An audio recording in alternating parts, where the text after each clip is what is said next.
वही धुंधकारी मांगता है। एक दिन वैश्याओं ने कहा कि खूब सारा धन लेके आओ, तो इसने राजा के खजाने में ही डाका डाल दिया, खूब सारा धन लेके घर में आ गया। जब आ गया तो इधर इन वैश्याओं ने कहा कि अगर राजा के दूत मंत्री अगर इसे पकड़ने के लिए यहाँ पे आएंगे तो हम पकड़ी जाएंगे, उससे बढ़िया ये है कि आज धुंधकारी का काम कर देते हैं। तो उस दिन धुंधकारी को इन 5 पैसाओं ने खूब मदिरा पिलाई।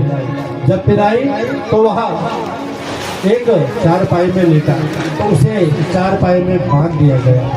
अब किसी ने उसका गला पकड़ा, जैसे ही मुंह खोला तो किसी ने अंगारे उसके मुंह में घोंस दी। ऐसे करके धुंधकारी की मृत्यु हो गई। और इन्होंने क्या किया, धुंधकारी को उसी आंगन में दफनाया और ये भी 9-2-11 उस धन को लेके चल दिए। इधर गौकर्ण जी को पता चला, गया में गए थे तब, कि धुंधकारी ने श्राद्ध करवाया।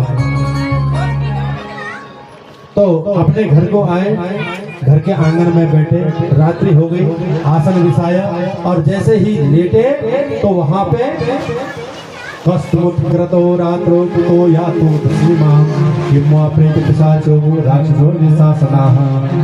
कभी वह धुंधकारी प्रेत योनि में चला गया तो कभी वो भैंसा बनता, कभी अंगार का गोला बनता, कभी इंद्र बनता।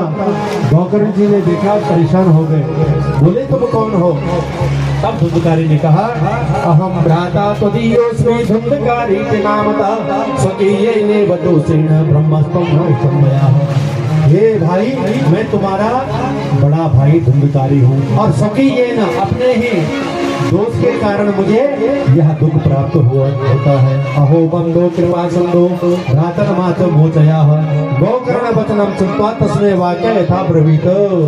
हे भाई, किसी भी प्रकार से मेरा उद्धार करो, कैसे भी करो। हेतुकम तत्श्रुता श्रुता सूर्य सूर्य भगवान जी को पूछा है, सूर्य भगवान जी ने कहा है, श्रीमद् भागवतान्वृत्ति सप्ताह वाचनम करो यदि सूर्यवता सर्वे।